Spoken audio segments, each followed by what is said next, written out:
Hi everyone, welcome to the visual guide for the Binding Coil of Bahamut, Turn 1, the Imperial Exploratory Site.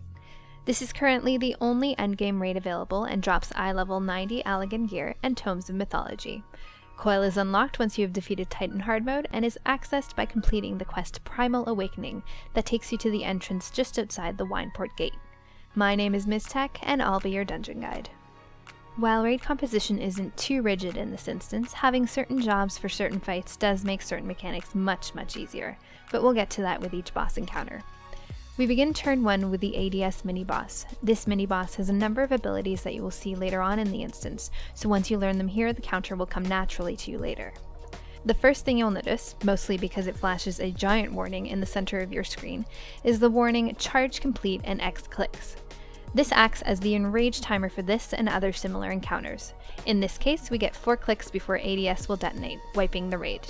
Each click lasts a minute, so we have 4 minutes to kill him. ADS has 3 main casted abilities. The first and most important one is High Voltage. If allowed to cast, High Voltage does an AoE damage to the entire raid and inflicts them with paralysis that cannot be dispelled. Paralysis will also last for 30 seconds. Obviously, having this go off every time would be devastating, and it's required that the group has at least 2 silencers to swap interrupts on High Voltage. In the groups I've run, we usually have either 2 bards or 1 bard and a paladin tank interrupting. The next casted ability is a point-blank AoE called Repelling Cannons. Melee and tanks should try to avoid these at all times. Next is Piercing Laser. This is a massive column attack that will target a random player in the raid. If you've managed to defeat Titan hard to get to Coil in the first place, this is but a faint echo of Landslide and other column effects you've encountered so far. Some groups like to stack on one side of the room and then move together when the laser focuses that area, but to me that seems like an overall raid damage loss if everyone has to move at once. If you choose to spread out, you will have to watch for that telegraph yourself and move as necessary. These 3 abilities are cast in sequence, so you'll fall into the pattern pretty easily. While the raid is damaging ADS and interrupting High Voltage, adds will spawn at the entrance of the room that need to be picked up by the off-tank. Either a defense node or an attack node will spawn. The defense node will do the same point-blank AoE that ADS does, and the attack node will drop a void zone on a random member, slowing anyone that stands in it. Since movement is pretty important here, don't stand in the poop! These adds and the click timer also act as a DPS check for the fight. Ideally, you want to kill the first add before the next one spawns, up to a total of 3 adds, and then burn ADS down. If you find yourself getting overwhelmed by the adds or not being able to destroy the boss in time, this boss acts as a DPS check barrier before the rest of the instance, so be sure to bring your A game. After ADS, you have to deal with a few trash pulls before reaching the first true boss. Most of these trash packs are trivial and can be easily AoE'd down.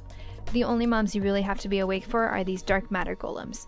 They do an AoE obliterate that brings each member of the group very low, so healers be ready.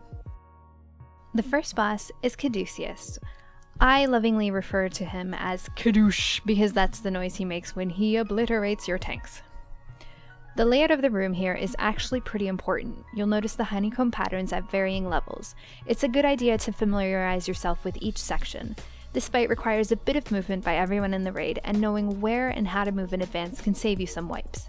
The boss itself does a fair bit of damage to the tank that will gradually ramp up over time with a stacking buff called Steel Scales. The main mechanic here involves in controlling that stacking buff. Once the fight starts, you'll notice some of the honeycombs will begin to glow. After a few seconds, a slime ad will spawn from that honeycomb for any person caught in the glow. The slime will fixate to the person that spawned it and can do a fair bit of damage to them. These slimes are essential to controlling the boss's stacking buff. Anytime the boss consumes one of these slimes, his buff will drop 1 stack. The catch here is that he will also heal an amount dependent on the slime's health at the time of consumption. The timing for the buff staff is tied into the glowing platforms. Basically, after the boss gets his first stack, the platforms will begin to glow before he stacks up another. The way to handle this is simple. Anytime the platforms glow, everyone but the off-tank needs to immediately move to a non-glowing platform so as not to spawn any extra adds. Once the tank spawns their add, they will begin to slowly kite the add to the boss, while 1 or 2 assigned DPS will damage the add to about 10%. Keeping the add as low as possible without killing it will ensure that the boss will heal as little as possible when he eats it.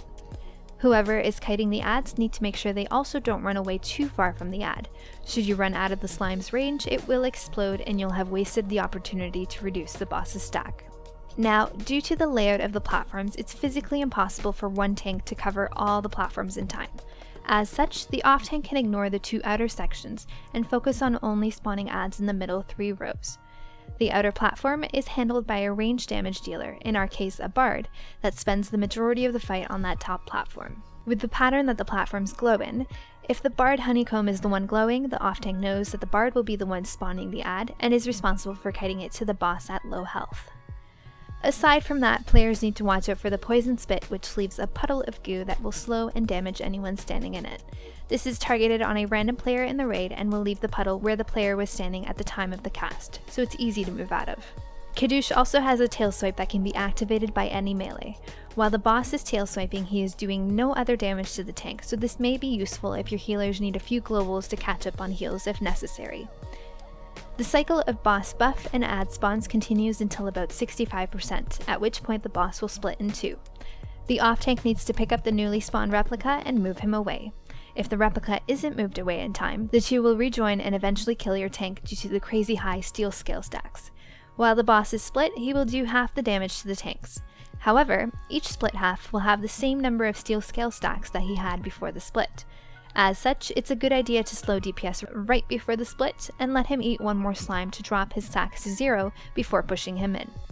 This ensures that you're entering the phase with the lowest possible amount of outgoing damage as possible. Now, the off tank can drag the replica across the room, but we found that this was too much travel time and had a much higher likelihood of cleaving people on the way. A better spot seems to be tanking on the same side of the room, just a good ways away as shown here. The rest of the encounter shares the same mechanics that you saw before the split, and if necessary, you can continue to have your DPS spawn and kite adds to the bosses to lower their stacks. How you do this phase is completely dependent on your raid's overall damage and whether or not your healers can handle the increasing stacks on 2 separate tanks. With practice and more gear, it becomes easier and easier to just ignore the glowing platforms and do nothing in this phase but burn the 2 adds down. Again, this is completely up to your raid and what you're comfortable with.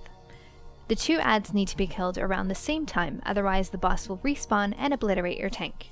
Should one of the tanks die, chances are the 2 halves will come together again and obliterate your tank.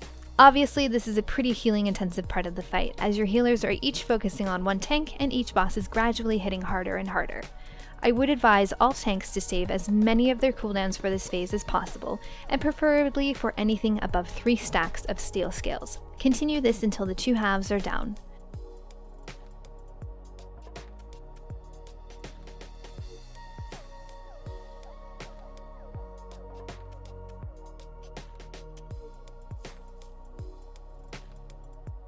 Congratulations on your shiny new Allegan loot. Up next, we'll look at turn 2, where we fight an oddly familiar looking boss. As always, thanks for watching. Till next time.